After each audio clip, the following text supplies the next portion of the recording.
France, Ayiko FM wo Kumase wanso omo somo Sompa 93.1 FM takrade 4 enso somo Sompa 103.3 FM takwasi oseye eya Sompa 101.1 tachi manse moboa yenso ye de akuromu dadada ewo Sompa 106.1 FM sunyane fo ni ho akro ewo Sompa 98.9 ena enkranza ye Sompa 90.7 domafo eya Sompa 101.3 decoder so eya Sompa FM Facebook live eya Sompa 106.5 FM Accra and Sompa FM live on YouTube website and so www.sompaonline.com Sansuna endpoint homeopathy clinic womuso eboye chidom amye de prem to breka siebo asom mo ewo Sompa 106.5 FM and smede suma no pe de makotene no ebini former auditor general Aboagye no abaso ewa na moto sonko a wahase tu omampanyi his excellency John Dramani Mahama befa Ghana ena mako oha eduno yede ho asem ebebremu sane yeba na oma Ghana yemfudie betimi agina so no soafo a wo hwe ho ensansam so wo so kasa adiafa na wo soafo hwe akobedie so nso aboamane se enam se dumso no yempese kane na adum na ebia kwakwaka airport no yede solar system ebe adwuma sane yeba na oma Ghana wiem hye betimi agina so ntino Ghana ba hyase a wo pa ho tax force na woto ho anamo sonko na honorable Vincent Opon Asamoah a wono nso ye chairman na parliamentary select committee on works and housing dia to just say Saglami housing project no yemfa emma TDC no omonto aso and na Ghana Union of Traders Association ye twenti aka na say gucha wo so bo mo nsam hra sa bana yade se ne Ghana ye CD agina show ensempii kan we no ho ne de som sakasebo e wo Sompa 106.5 FM so Accra secure sanitary part and endpoint homeopathy clinic and na eboye chidom ye ne de som ewie eyeme Akosua Aboagye wobetimi afam Akosua nshira mene Akosua Kodie Boatin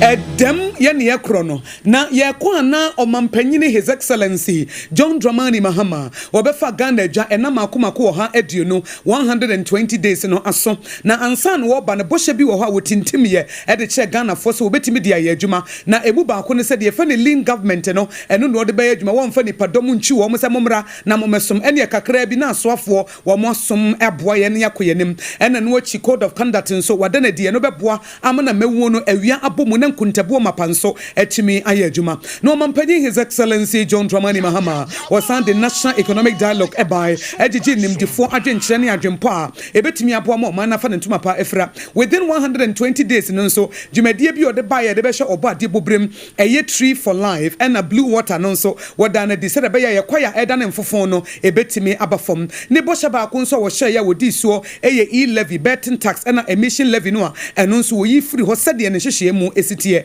na Ghana for dodo na nso akire omagene efa ena oha eduonu no a omampanyine his excellency John Dramani Mahama bedi Ghana so na sei ena omode to Sompa kasebo enimo ye nyina ye kwakotie wo magenkyere kanka koyi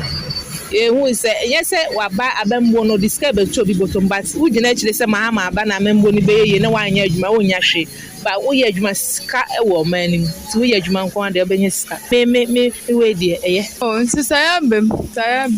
nsi Mahama ba me nsi nyama bebre asesa ana me nsi otete nyama so ba fam kakra nsi de nyama ayede aba fam kakra oba ma no mo si be email ayebe omo email na efi ho me nso my email ana dum so ne de first na oba e na me onya ni na bi so ayede wagina light to anytime ana me nso o matete nyama so aba fam kakra oye dia on to me ba na ya na wasasa nyama no kese oye no kakre timi am nso ebe yi o minim se na me campo be timi me de me nso sana Akosua critically ejuma ama nkrofo boys be ejuma man be ejuma be ba pro no ejuma be ba so far oba ene ma ko form fine enye say ko form dey ba ko form fine and our system no so okay so far the last 2 years last 4 years na enye pra ba see here dey oba onya be 3 months in Kuana 5 months by okay my street boys We Ghana for na chairman uniform mampani His Excellency John Dramani Mahama na Jinchen na Jimpo ene na niswade hunu na ema makomako ha eduonu wode ebesom Ghana for na yenim se mampani wadane ema bi di code of conduct no ekire wusu ene wo ban ne wobetimi aye adwuma ene ne wuntimi enye ne nyina bi ewom eti sankomo ya 120 days social contractor wone Ghana for ekoye nti yebekwa ahoma no so ne political science lecturer ewo University of Ghana Lagos yene na chichenkomo na ne boshe ne na motuo na dwempo no wode atodwa ne din ye Dr. Abdul Jalelu Ateku na yene no akasa dog memawo aha eba Sompa 106.5 FM premto breakase eboso yo binia meji so ye dance I'm what to say nyame adom ye ho ye pa gidi sa wonso ho ye na wachi mu de na emu aye hyepa de ama omampani His Excellency John Dramani Mahama every juada no a ene o chance kasa ye na wo hye na soafo eye government appointees no say enne na ye deadlines wunim na say wonfa won declare wo assets and liabilities e di ayo eneja ye hye ya na se ne nkontabuo mu no ena wo ha aduonu a wo hye ye bo no eho akontabuo na chance e di na se wo manani eye den se so far no se wo assess mampani na mamuo ana wo pense mu no aso ne so a 120 days no wo hu ne say yo bi me da say me fa wa CDS mi nke wa tie fo nyina me se bi twi na se dan kapanti o mo fa nche afani nyina frafra maye all right yo nia me kan say yes President Mahama ne NDC o mo 120 days I think say ye say assessment and I say a year I think ye de betoto nia na ewo hodida na changes na aba new government na aba no na ye de be say one that is one other the other ni say bia omo my manifesto promise say within 120 days and I say before within 3-4 months no omo share ni say bia within the period no ye pese ye achieve A, B and C. So I think looking at it holistically on the near over the period, no, I think the government, president, any government, I think they have discharged or more now or more DRC or money say on how or mubu or mine. So I think to a very large extent, I think the member or more abaso because we share maybe the situation now year at the time now changes the buyer any or more manifesto promise now omodi ebaye no I think we share from the ministerial appointment time now omoma say be a person from the government we share the number of ministers now promise now or making year and several other I think to a very large extent I think they are on course. Okay, dog mami musade ba ko a mampanyi gina so e de campaign pa eba sa 24-hour economy no Ghana for se no ne de asa ye nhye dan hunu e wo mu se yote abadwafo bi o mo ba be hwedwumadi no so de nanso ye nhye dan hu se ne esi kofi so mo hu ne se no de na eye ade ba ko a eba ne bo hyemu a na edi mu tintiman pa eno hu ne se. Yeah, I think a 24-hour economy, yes, as you rightly said, no ade ba ko a and so amount for ejina so almost to about first almost to abano emma President Mahama and the NDC, and I think that within I think say 24-hour economy I think it needs I would say almost a year never bet me assessor because within 3 months and 4 months I do not think say that is sufficient say almost the BBR they see a rolling out first almost program no because basically I think the NDC and President Mahama, they know say one of the key things yes because employment there or minor a problem and also financial amount for to do mabunu say ejuma and that kind of thing. So I think that they are definitely I believe that they are working towards it. I think within this 120 days I do not think say they are within there, to me, are rolling out because it needs so many things on me. Mr. Odi Kamba and say, opinion about Guzitano, say on Eda Ano and that kind of thing. So I believe say they are putting things in order because dear Mabunu and that's all mine. Yes, say they will do something to see say no bit to me abeboa economy no, especially employment ni. So, but I do not think say there 3-4 months will be sufficient. Say they will roll out the whole first program. Yes. So basically, I think I believe say something will definitely be in the offing for the youth. Dog se wo hwe ni code of conduct ya na no joada woda na die na a stipulate ya na sa kyerɛkyerɛ enema woyɛ government appointee a wobetimi ayɛ na wontimi nyɛ megide sɛ ebi afa wani so ɛno nso wadwe nkyerɛ wo ho ne sɛ. Yeah, I think the code of conduct is important for a friend saying. I mean, it's a way officer watching how committed or yeah, if I say obeholdi the appointees accountable because say appointees and letting it down. I mean, it will have impact on one the image and the legacy of officer or jai. So I think to that extent, accountability is very important because you say my Akosua Kodie any a year over the years experience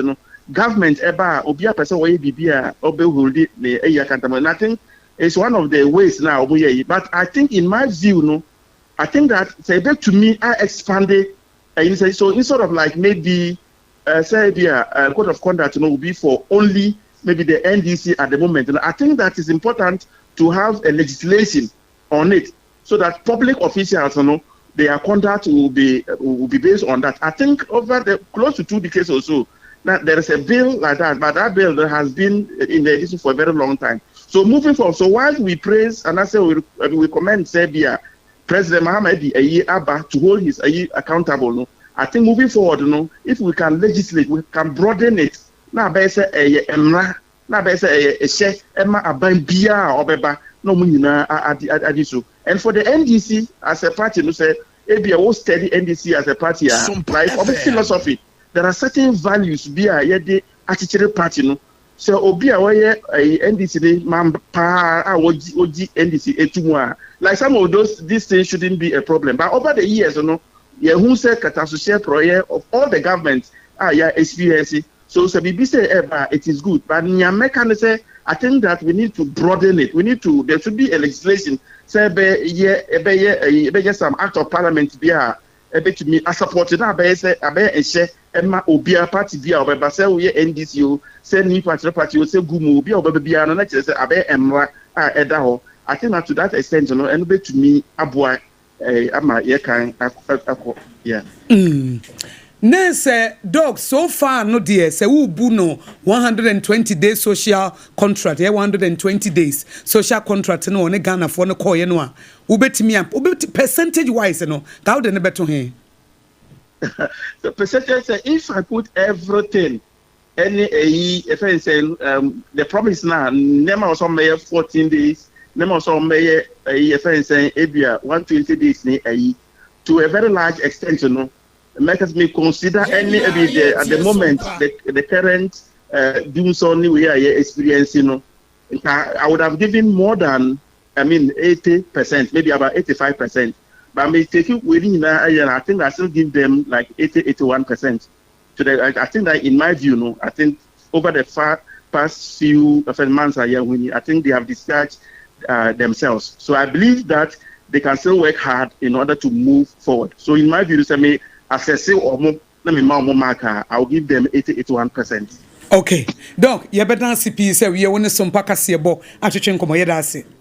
Yo. Enkomo yedi ye nyina efa omampani His Excellency John Dramani Mahama ena oha edu no a obedi Ghana so sade Ghana fobu na memo hu akonta no ye ne Dr. Abdul Jalelu Ateku a we political science lecturer with University of Ghana ena ehwehwe nkomo a wo chem say so far there 81% kwa de betwem ho gidi se wabona homoden eti se de wa chance no so to so kono saa de a wo gidi se wo mabo mo homoden nkunim de bebre ebe free chira ba make how say yes Sompa 106.5 FM prem to breakfast yebo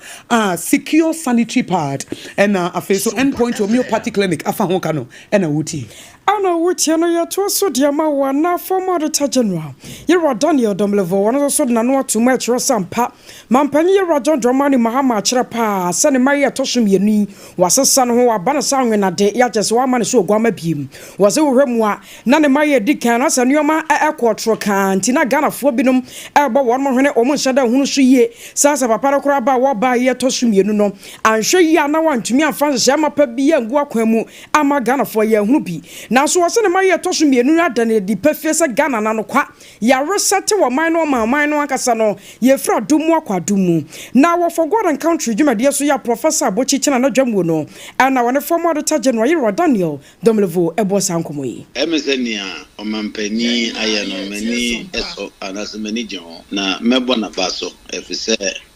wo omai abakosem de emese we ni mpre dikan a obi a ya pana se omra me ya ban juma a emrache sanka o declare ni assets and any liabilities na wanye no we ni emra dikan a ya twe ebinom aso enti de ni awaye no mani eso ewom pa se be kan se yempam wo modie enso minim so se eyi omampani odwene ho ehun se eyi omye ebia ebe from first time offenders enti wo podcast no be can say tempered justice with mercy enti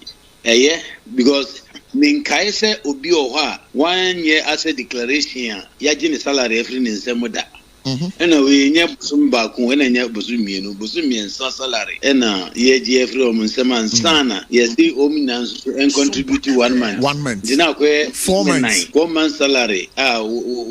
be juma so ye ntua o kade mi ji se ebi wom ena face so wasan hye o mo se emi se ne o so china se pa ho na se o munya nya de de fa no se wopam ho mi se pa sa na ye hwehwe e bu o man anase wo chichifie anase busuan na se discipline enimu a enye eze obi aye discipline especially o man panyin pa the president of the country ejina bontin aka se munyi sa na o man ye ne de entwe yie ndi so watwe o maso a manage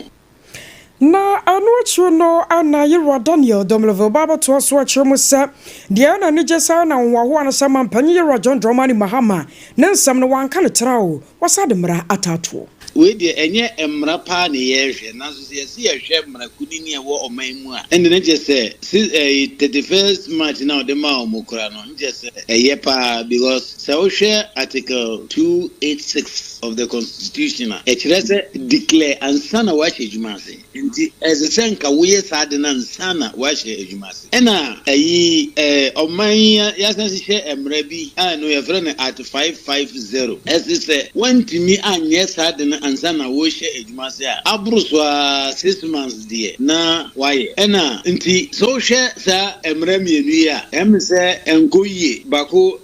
ene nia edik anase penyin ene constitution no ene act no entwai because bako say ese wo declare ansana wo hwe ejumase bako say wo betumi a declare ansana wo hwe ejumase so acha bosuminsia na waye enti se omampenyin aka say okay bosuminsia die ebi wom enti enu 31st of March no na waye enye mna no mpo na media mehwe wo abamu a anase wo adwuma mu a ye obibi a ye friend insubordination say wo penyi ema wo instruction lawful instruction na we ni so a wo bumra ati say adwuma mu a wo we ye friend saying Sompa yes ati say de ya hihia to wo say emo anopa no nsia na mo hye adwuma ase na anopa no ndu na munya nhye adwuma ase entwe yie agi se ebia iya no bi wo ho no ma eto asu enye sa de a nje se muamfa obu eni nidie ama opanyin no wensusu de enye opanyin kekere wo omanyina ye panyin no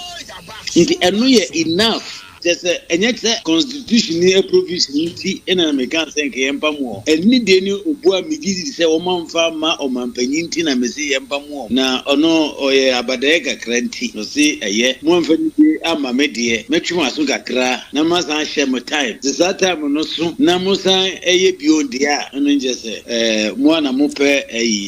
asotwi ne ede ama mo nti mi dize I was on your turning here former auditor general Yerwa Daniel Domlevo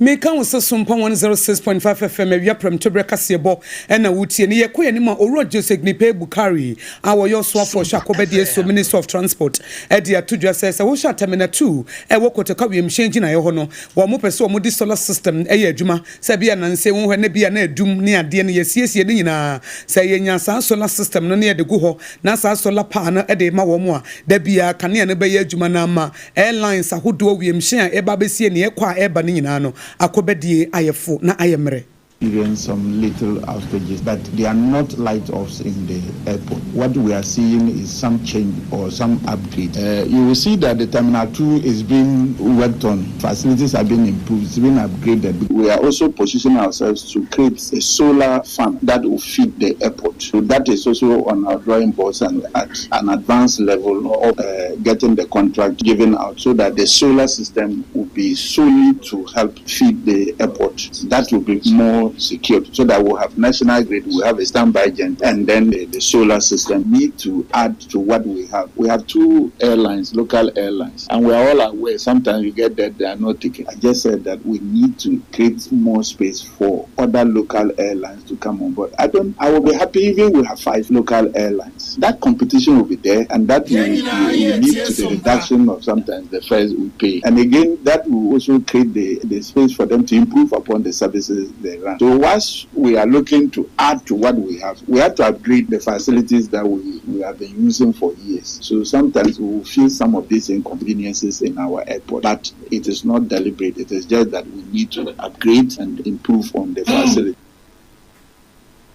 Yeah. Any ayeti ye ora Joseph Nipe Bukari our ye transport minister na mani boy nana ya chitre ene tintim edebesum Sompa kasebo na wasofo ya wono so show ma Ghana agriculture so yo no for Eric Opoku panyepai ane Italy mama wotro empanyemfo ya wono ma bobel e agriculture mu ahia wono ma to kese ahwe kwampa ya ma Ghana yemfudie no ya betumi dia faso na eno na empanyemfo be saduanan ya ron kokko hia ya na Ghana ba mu empanyemfo ka ho bi no ana yera Eric Opoku baba de dia kyerɛ sɛ wo hwɛmo pa no ma Ghana wo yie kokko firi wono mu a emo atoko aburo banche bode ne ade eduadua ha no ɛno so ka ho bi ana Ghana yakɔ yanim nam so nti wo bɛsrɛ pa sɛ mpanyimfo so nya bi mu ai na afei wo mu nim die ma pa wo mu wo ɛfa no kuaye ho no wo mu fa bi ma som Ghana na sika twitwi dia wodo bia wo so mutimi de bɔ wo ma Ghana ye ho bra no ne nyina da ebetumi awie mu die na ebra sa hye mu die ne kɔso no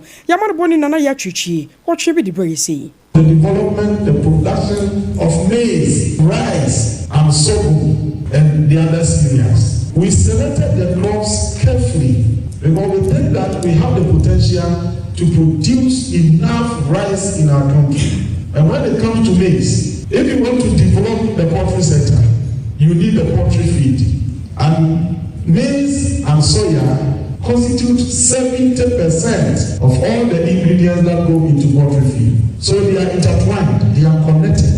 Then if you want to develop the fishing sector through aquaculture, you also need the feed. And you cannot ignore soya in the production of fish meal. So we want to produce maize in abundance. We want to produce rice in abundance. We want to produce soya and the other cereals. Then we have what we call the poultry revitalization program. In fact, in our language, it is very popular. We call it Nkoko Kitten program in our language. That's the poultry revitalization project. I was only returning to my Ghana Swafwa. What show agriculture on some so you are Eric Opoku. Yentu kasebo no so a wodwem sani e de mamra hye bedwan pamfo a wo mo ene hye nwuma ene adanse so e honorable Vincent Opon Asamoah ne nsema wode atodwane se Saglami housing project no a na yesisi adan de amagana fo na ama adanse ho ne ma esdoso na sika ensoso wo pese wo kɔ han da pese wo tofi abra wo bre na nka bati ha ne abi ne die so no ase aka mfimfin no yenye mu matema development company na wo mo hye entoto ne yensinwie na afi wo mo nya ho ntoto ma pa na etimi aboa ama man afa de ntoma pefra na bre omo ye ntete adwumadie bi efa dansi ho dwumadie no na oru Asamoah ebo amane se hadwene se TDC estate project no wo betimi ye na sa 800 unit housing project no wo mo SS ne tentem kra tema development company ne de adwuma no wo betimi ye nti ye nyama wo mo na Saglami dan ba bia duru bia no wo mo nsom emfa nkwa wiye. The research agenda visited some of these sites, and you know there was a site in Bonsai where 800 housing units is under construction, and we saw the contractors were on site. I'm so excited about that, and I believe that a lot of good things are going to happen with TDC. I'm only urging that a minister and then even the government we still have Saglami hanging around our neck. I will urge the president to reconsider. He shouldn't give it to any private developer. I have always said this, even when we're in opposition, I've always said it, that some of these state institutions have the capacity to develop Saglame. And with what I've seen with TDC, I believe that they should have the opportunity to develop Saglame. They will be able to do it. They have the resources, a lot of good things are happening with TDC. The briefing that we had, I have no doubt that if we give them the support, we'll have a lot of good things happening to TDC.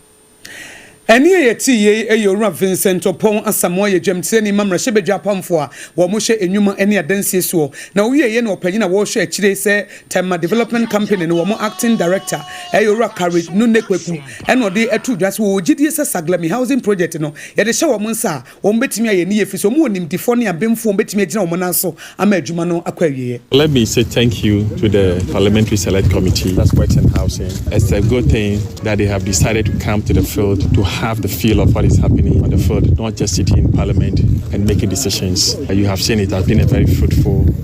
tour of all our facilities. So I thank them so much for coming around. They've seen the reality, and I'm sure it will inform them going forward in the decision making. TDC is a very good organization, very viable organization. We are now at the point of researching it, revamp it, and put it back to track so that we can work for the nation. Just give us some few months, probably a year from now, you will know what TDC will be able to do or what TDC is worth for. So we have a lot in stock we will be unfolding in the coming days. Nia wo hwe akire ediama Tema managing mecham Tema Development Company eyo owura Courage Nunekweku wono ena yete ne kasa na wono ena Tema Development Company no wo hwa atoto ho ne ma wo ba mane se Ejai Saglami housing project ne ma wo mo a wo betimi aye ho adwuma amadan ye wie ntem na besom adehie. Ghana by egwa ho boa no hyehyɛ so sɛ ne bɛya wo man no yankase bɛnya ewiem hyɛ sonko a ebetu akɔ meaya ne amama ahodo nyina so na ɔmanfo bɛka ya sa wiem hyɛ sonko ya ka ho asɛm yi afi apema hankona aduonum wɔtwe 1958 ɛna ɔman ne nya bie na ɛno ayɛ Ghana Airways a ɛbɔ ɔmɔden di dwuma ɛkokodro afempem mienu ne 2004 kɔbem sɛ ne nyina dagye gu ya na sikasɛm ɛho asensɛm kɔ atwede ama wɔnom na 2005 Alabama 2010 and Ghana International Airlines one baba show muo era senka omso betumi akurokura mu dia na no makoye no so ani chebi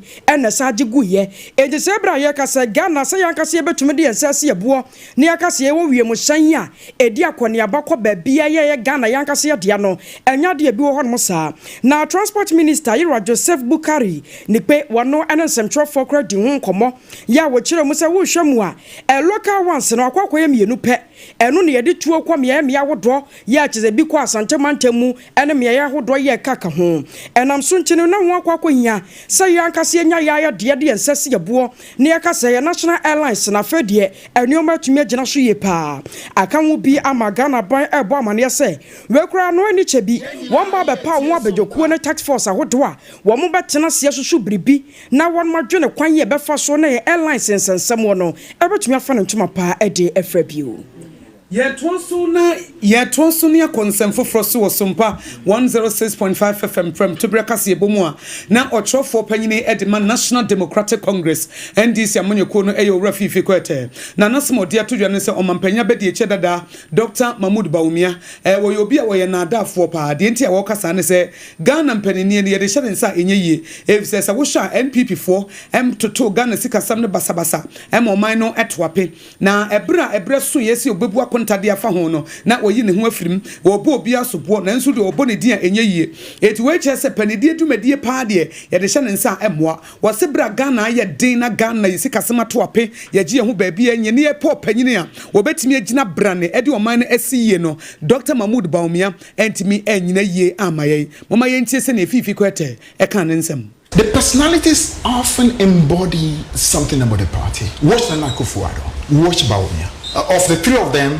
one of them that is the epitome of deception is Baumia. So, but let's leave him. He was number two. Akosua, you watch. Do I need to now go back on the fact that every step of the way, this was a gentleman who was much more interested in spinning than telling the truth. This gentleman who didn't have the courage to own up to the fact that they mismanaged the economy, and that was the reason why he was the head of the economic management team. You are in charge. He was the one who was coming to Parliament and the budget was being read. And came and sat down. It was nodding his head as the budget was being done. And then when the moment came for the difficulties to be acknowledged, he ran away and pretended, no, it's not really me, I was not in charge. That itself tells you that you don't have leadership. You're a coward. You don't have a sense of responsibility. You cannot take accountability. And if you do not have those attributes, you dare not think about leadership of a country because you are a moral weak. You are a coward. You should not come close to leadership of any country. Any ATA Euro Fifi Quete, one and a yetro for Payne at the National Democratic Congress and DC Amonyokuno and Yete Nekasano.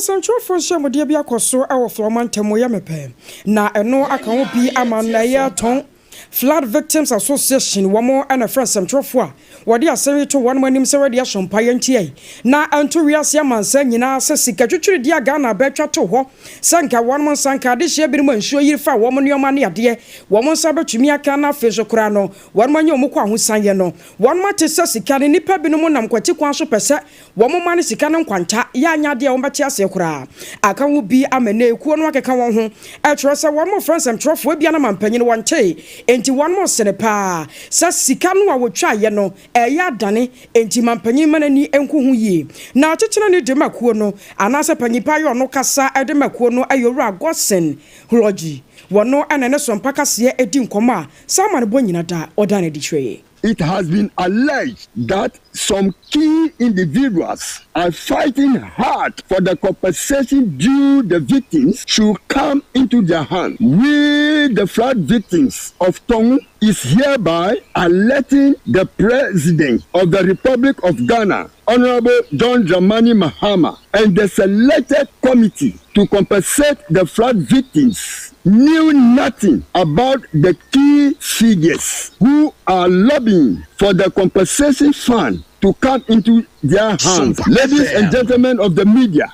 we, the Tongu flood victims, had no meeting or negotiations with these key figures who are struggling for the compensation fund to fall into their hands. We, the victims, have an association which our ins and outs fall on them. Thank you all.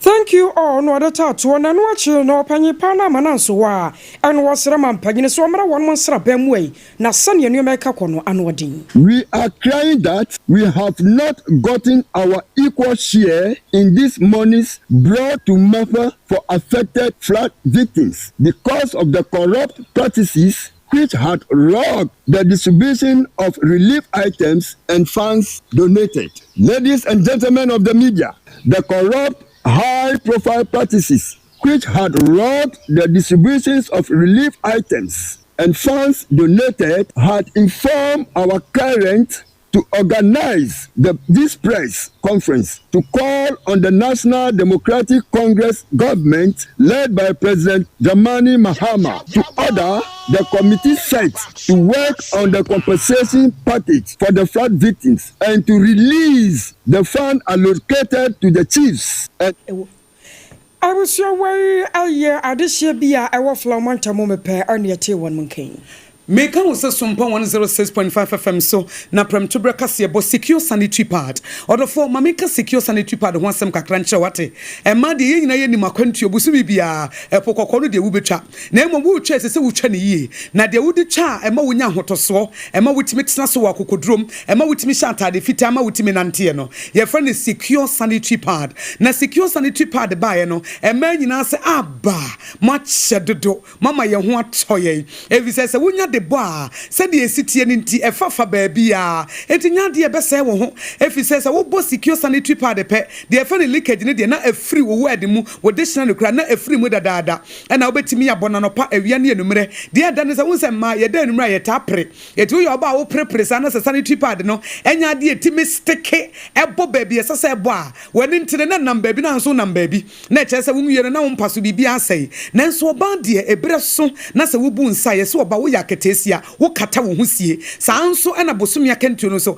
bosomia kantuo no ye kata ye ho etisi ye kata ye ho a na ye de secure sanitary pad no na e kata ye ho ne yetimi anante confidently na boldly akokodrum na de da ne se secure sanitary pad no ya tete so e de am obi a esi bese obi tibitobi wontimi nka se na mi nko school adenti a sanitary pad boy ye den da bi ye secure sanitary pad de a ebo no eda fom wankasa na anwanwade kora ne se saa quality pearl cotton no a esamu ni ntino enya de a wo de ba bebo na rashes bia na infections bia ba na se bia hokeka ne ade enchi ntie mbese be komnemum de enim ne se sa wo de secure sanitary pad ye adwuma pe na won se ampa ye wo two convenient sizes e wo ho ye wo long na extra minti no ema no etiase na hihye mu a na ye nyina ya gia tumu enti wo ba pa sa bre wonya nume no posudie na sa bosome so akwantu betwa de eye akai se secure sanitary pads eno na wode be ye adwuma emema no nso mutimi nya point bebre ebra mu to bi di ache ma no eti won so no wuhu oyire bi di ne birthday wo girlfriend bi di ne birthday na wo pe bi ache no a na wa package secure sanitary pad no na wo de akwa no ba bia supermarket ahodo corner shops ahodo malls no any online shop no wo busa se wo pe secure sanitary pad won sa ebetimi atoso prekope na secure for Aboagye yi na endpoint homeopathy clinic Dr. Duboaten was a brain na spenters de wo ginemu ankasa no mo friend share signboard no enye filling station no din bi ne de atokro bi so was spenters kwa no so endpoint homeopathy clinic Ghana ha de obi anim sesa ye prostate na baby omutimi ye screening ema hu ni ye etu ase a na endpoint homeopathy clinic anase kidney liver problem wo fa baby na adwodwo na de fa ne premature ejaculation no a ba ma bi a wo ne wodofo akwakwahia asa wo di ne ho agro asa wo tonte any ebra endpoint homeopathy clinic na ye moa emane mema mo pa wo endpoint homeopathy clinic clinic bi a yare bia wo mo adwuma infections bi na wo ho anase bia wo hwa wo fa ba bi na adwodwo ana kidney problem prostate de se dem di kankan he no endpoint homeopathy clinic wo mo da mufua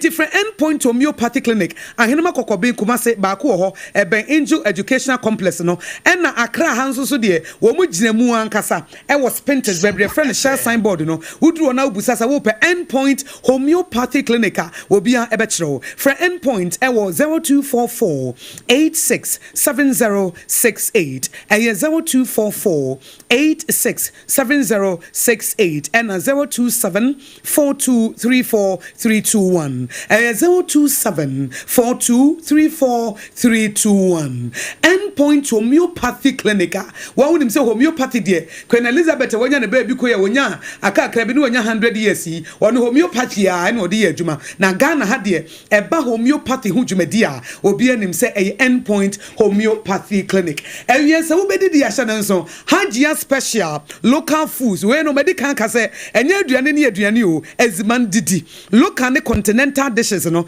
obi anim say hajia na de wo hajia ho edan so no say hajia nkasa abonte aduane eti ne okofa tomatoes basabasa jene basabasa garlic basabasa no de afrem da bi we de wo fan ne ma papa ingredient ne ye no say wo de hajia special local food aduane gu ni padua mu a me se wo ni padua krada wase wo se woni atwonjom aduane a wo die ne na kire wo ni paban what you eat is who you are it is a one ni di ye pe wo na manasa wa chia wo pa na mom se wo didi o hajia special local food a wutimi se ewurawura wuntim ni wo nompem kama wo liver ni wo kidney nyina da wase se wo ma ye aduane papa di aduane e da empomdi wo mu hajia special local foods na wo benya it is a fufu banku ne tilapia wo ho okro soup wo ho tozafi waache jollof fried rice konkonte apreferensa aduane benya ni nyina wo benya enya nwanwa sesa wo pe order wo di wo birthday wo ye wedding ahemfo eyase na pese woni mu banyam no woni mu nwase a hajia special local foods ho na wo di woni kira eyeye hatwokwan so ya atomic kwan so wo mo ben transition no wuduru ha na wo dem wo ye adwuma fira no pa no wotwe ekosi erme no wotwe pa ho sema aduasa eti hajia special and was 024 63 59921 024 63 59921 wo pesa wo ma order bi wo wedding bi baso birthday bi baso a anasa frɛ 0 053 5484 392 053 5484 392 Sompa Kasiebo ya home so yeba yebeto aso.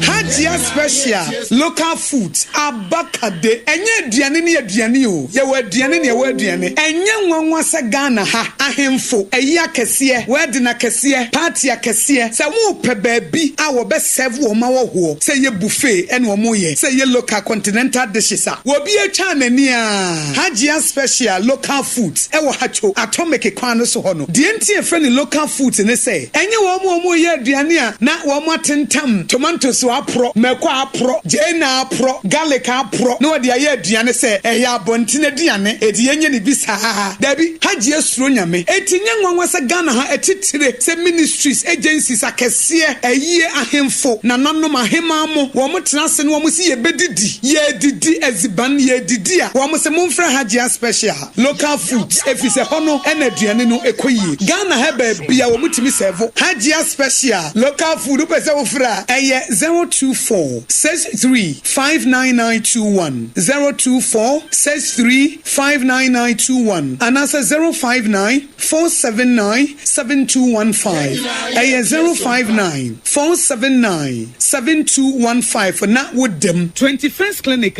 sciatica expert sciatica no o nerves na wo to ase na fa wo siremu na fa wo nansia besi ase ho no se ho techema eno ene fa ne sciatica na etimi bubu o to ase ka wo se dwe wo sirem uje ho baabi a enye na no na 21st clinic ba ya adwuma pa wo mu ye ntia baso bo ma gine wo Ghana ha ene amono ne enya asem ketewa wo mu gi international awards ahodo wo mu gi local awards ahodo na anu nso na wo mu bie the only sciatica research and treatment center in Africa bibrim ha no ebi ni baabi a gi se 21st clinic nkoa wo mu die bibiduro ene besa o yare no masa de machine aka ho yare sabia yare bia wutimi de ko ne mama ade pa ko a wo ma gidi wo mu pa no sciatica ena stroke nso de kwa diabetes ne hypertension ne ade Ghana ha baabi a wo mu ho enkran ha se ye wo Tantra Hill runabout se wo free enkran eba ye wo wonsani fa so wo frama saman so na eba nso a wo nsa bonkum so e ho na wo behu ye 0540 311 311 0540 311 311 na se 21st clinic still wo mu ye sciatica expert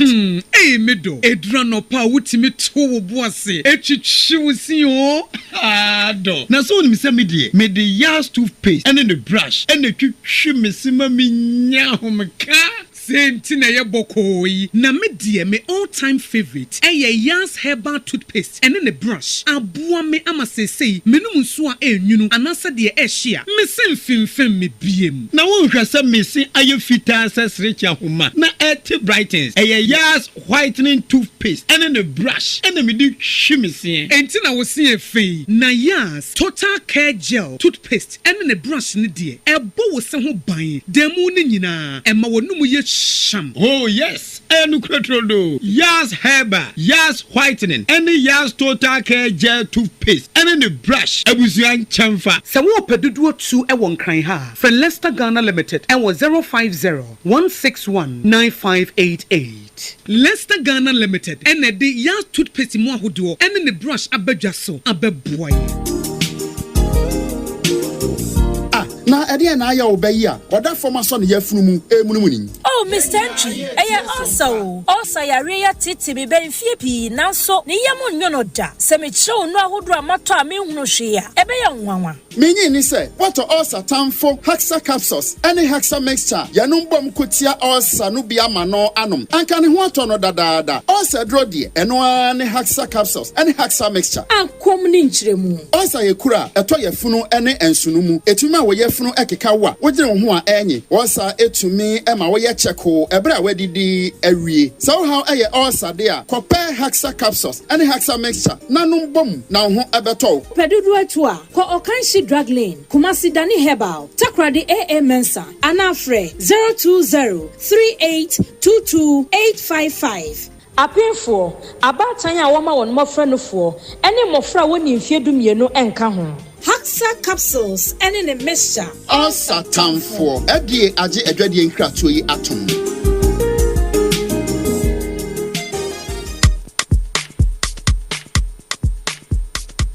Kweku, minim se wa yeshe. Me kraman nane. Now so ebony show one embasso. Malehon sepeno. Ebony condoms comes in different flavors and available in all pharmacies, chemical shops, over-the-counter shops, and pubs. For bulk purchases, contact 055-230-0075. Ebony condoms, Ghana's most pleasurable condoms. Make it worth it. We got peppermint, strawberry, vanilla, chocolate. We got peppermint, strawberry, vanilla, chocolate. It only the view is a condom. The condom only then it's not on, but the also got as a condom.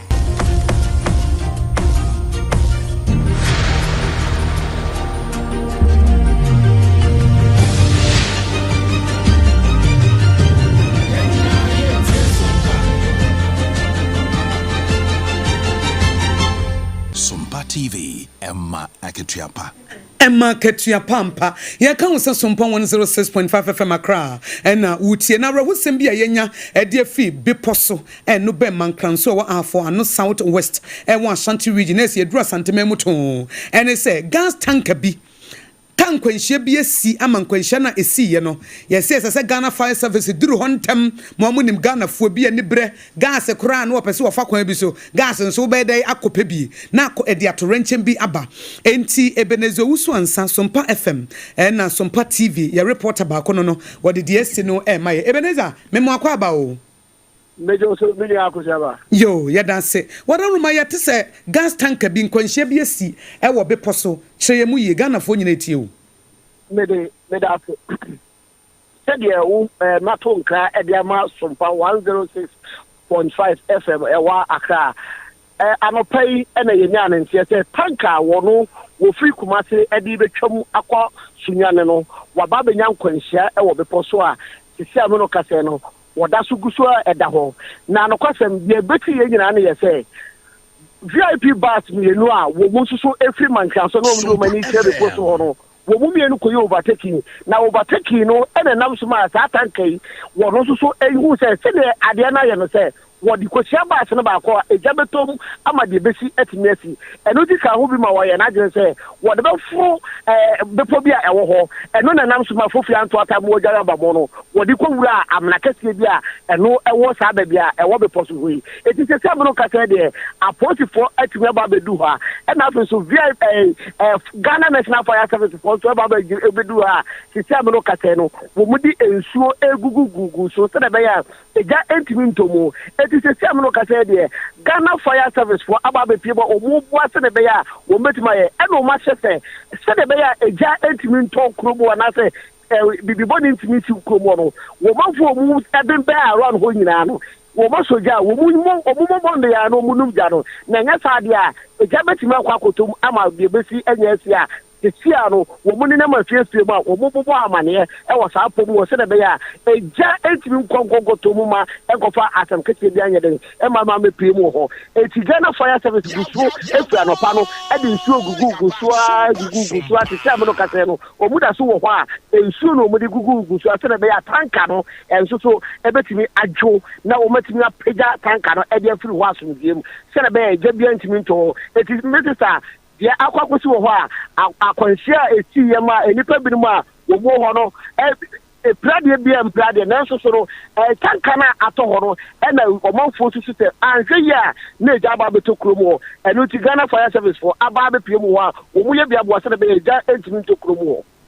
Hwie na moma yenkotie wo mo ano wo ho no wo mo nsem mo de to Sompa kase bo enem na mitimo to ya entika omudu be pa no so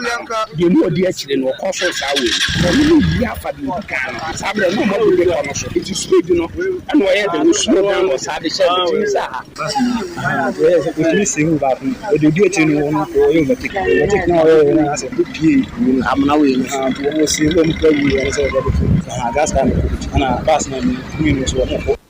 We we one more beposo I be mankranso wa hafo ano south west and one shanty region na santememu no and na e kasasa nyankwanhia da hode ye ntwen ma ne mpaya ansa na nkofa wo hawo ne abinidie meto manfo so na Ghana Fire Service so yate sedum je adwuma no maduru ho yenim se wo mo be ye ho adwuma ma ye ntentem so abasarhar so ama ye ho atoye ebenezo wusu ansa Sompa FM Sompa TV ye nam sini na dia ma ne boyi ebesom ye na Ghana Union of Traders Association ye twantia kana se good town so bo won sam sha adiama ban na kire se na sidi na wode peja na dollar na te kwa fom no yade a kire sampa Ghana no ye betumi akwa yanim ye pa wo mo kire se we kura na montuo sonko aban no wa sha se a wotuo no wa se hye won mun kran keke amanuoma won ba sha se won ba kra na ni won ba ton wa Ghana nyina no won ba so betumi atete so amanuoma bo atumi akofom na head of business and economic bureau Ademaguta ayoro Charles Kusiapia woni yamane boni wa hene ma me akwa yebo asiama ana twetwe sa enkomoyi and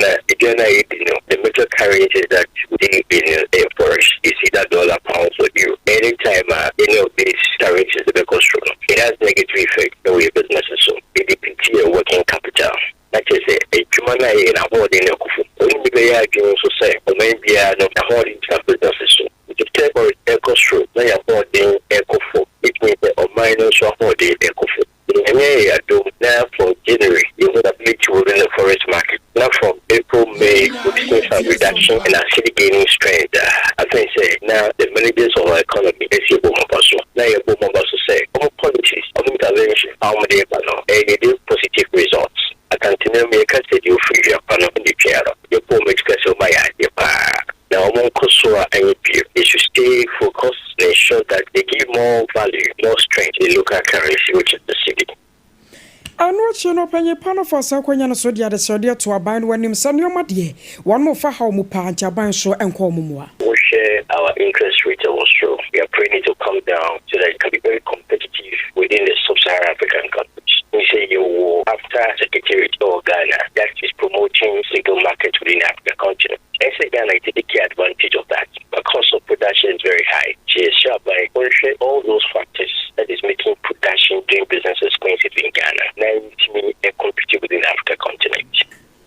I was your worry Ayaguta, head of business economic bureau, Ora Charles Kusi Apiakubi. Yantonso Ora Michael Pakpo Alote and Mampenyi, His Excellency John Dramani Mahama Jina de Tumiso, Nisa Womea Banka Chepeni, our Beda Accra Metropolitan Assembly, no, there's a new chief executive officer and Ababe PM say, or Manfo, Womo Ajinuatum, Edi Womoko Kromoti, Etim Nusua Sabre, or Besum Asompa. Now Ora Alote, Womo say 30 valid vote, and when you're 100% there, when you're a precope, Ubia Toman, Pepe, Emane Yefe. Na Greater Accra Regional Minister Honorable Linda Oklu no nso wo ho ehwe Emma Bato no dwumadie nyina ekoso kama na no achi no de aseda PSA ma mampanyi se wagye na die na odi tumi sei ahye nensa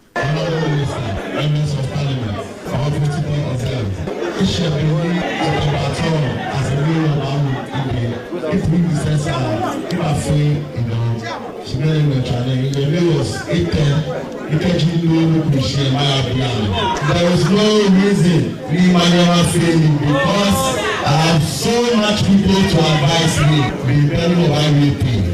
She represents we are going to restart Ghana. She knows what they're trying to do. We are going to restart Accra from now. We work the base now. God bless you and what God cannot do doesn't exist. We are very sorry. We eni ayeti ye eye Ora Michael Pakpo Alote awo no nene aban krache panyin fofra ye no se wo meye panyin kese a Accra Metropolitan Assembly AMA wo meda no a abato no 100% ena wonyaye na aswonse NDC fo wo mo so akasa wo mo chem so mampanyi His Excellency John Dramani Mahama wo mutawachi efa Ora Ben Abdallah Al Hassan a wo yi ni so meye municipal chief executive officer ema Askware Mampong municipality no na Askware Mampong NDC grassroots fo wo mo ena kasa ye na bi mu ka se wo mo de no wo mo se appointment no wo mo mpe nanso NDC executives de wo mo se ya ene wo mo pe no eno ene nam so ama NDC mpanifo a wo mo som e won aswase ene ne potamo aba wane se Aminu Mohammed Malami a wo ye deputy election director wonne Sompa ekasai say yefa akonya we eda His Excellency John Dramani Mahama as he said wa nominate Honorable Ben Abdallah say yen as the new MC for the Asokore Mampo Municipal. Honorable Ben Abdallah last and yen nipa bia obre ne ho ase wo ye adwuma won hwe sikasemo ewu wo ye obi a odu obi a na wafo obi a se ne yonko entina ene mahu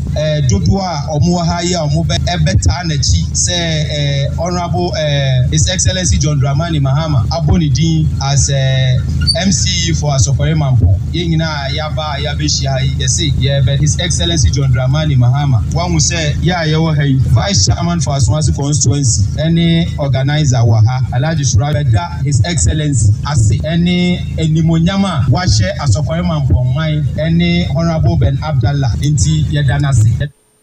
Aswansi NDC mpanifo ne kasa na de okasa ma omu ye Aminu Mohammed Malami awoye deputy elections anaso no na ni opanyina be de akira wo hwe abato so en wo kasa ya ba wa beidu e de amane boyi ebesome na wasansa ya mu na de hye wo afija kwa bre South NDC amanyoko nim wo mo so bo mampanyina baso yi se won monyafo Patricia Pelankra ye ne wapa no so mramasi mampanyina na mu e wo afija kwa bre South kopon mu ya de so wo mani ye papa wo mo se ma memodem bo na tu chene na dwene kurampo obetumi akere ewo kropon mu akere sa no kwa mampanyi ya wayi no no wode mpuntuo ebeba no ro Solomon adomako wono na kasa de ma NDC amanyoko ya ewo fija kwa bro South wono Sompa kase etwetwe nkomo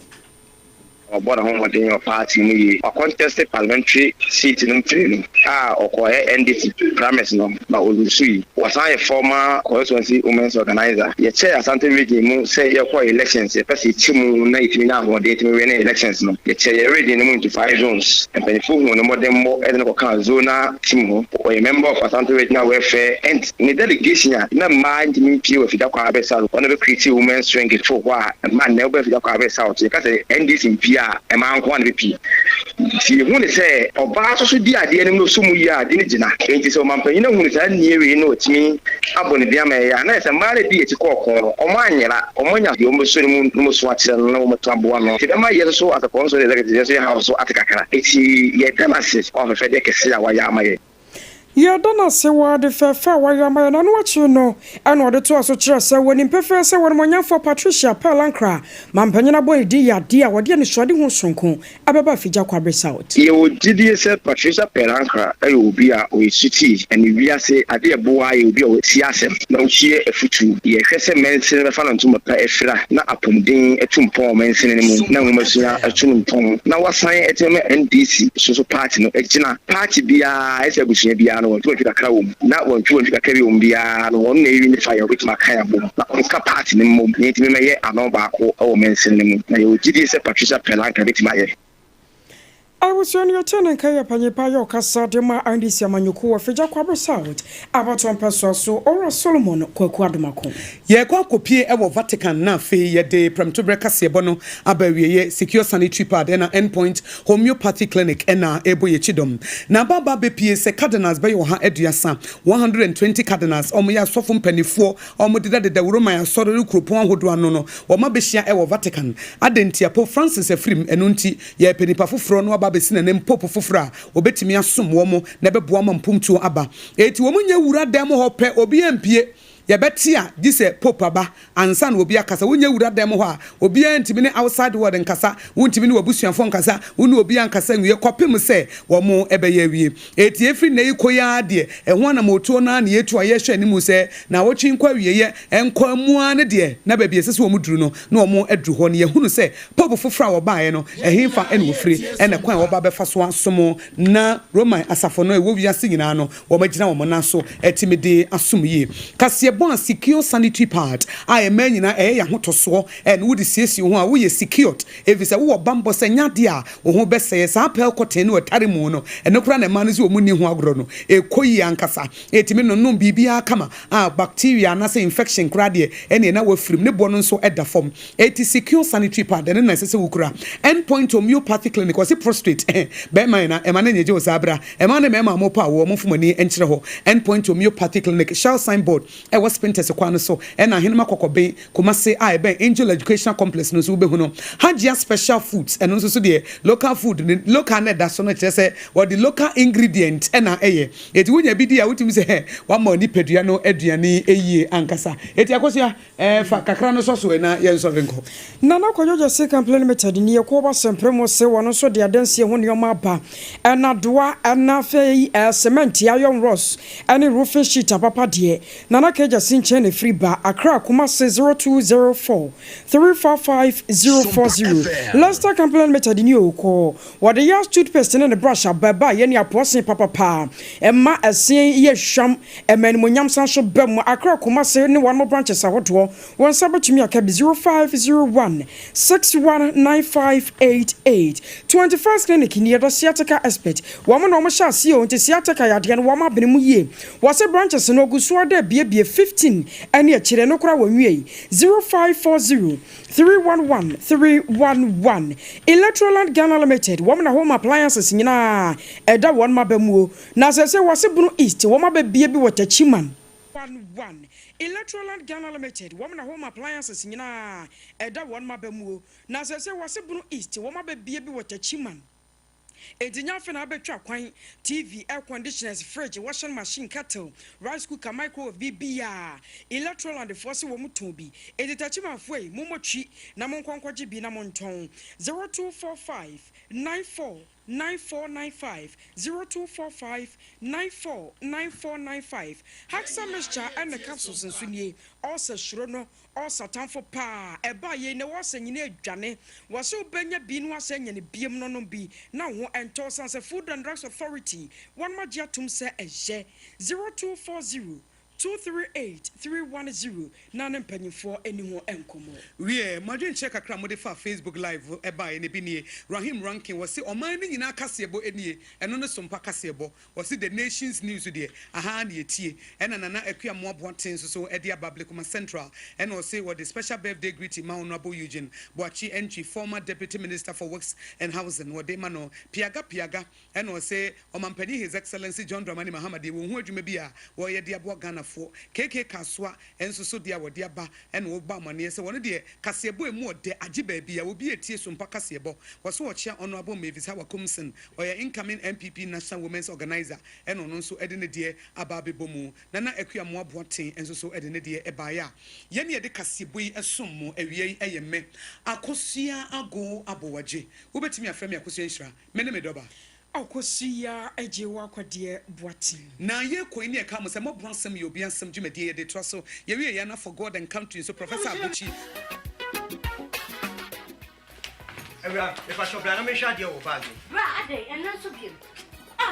na tell me about me share me see you ba queen why me ense bra said the time about me sha esia gimi ni me fie fo enya de aba ko pe ebe so ye ready e do this wo fa ni nyina bra se me ka se me di time about me sha ho adanse a riase nyina ebe te me nka enti se malaria wadra ni time about me sha enya nu ko de na nu mato a wontumi ani die no wadra ni time about me sha edre enya ma oba wa fa afuro de wo ma akoda no fo ene akoda woni mfie dumienu ansa na obeto time about me sha edre ibi no hwe se wako hospital anasa lab am wo hu se wo a 3-day malaria ibi ansa ayo se time me TIME time about me sha afi malaria fever bi ada ni ziba ewo mu no ebe tia ubenya bi ato ewo over the counter medicine sellers any herbal shop to do na mu FDA agi edwadue nkratoi ato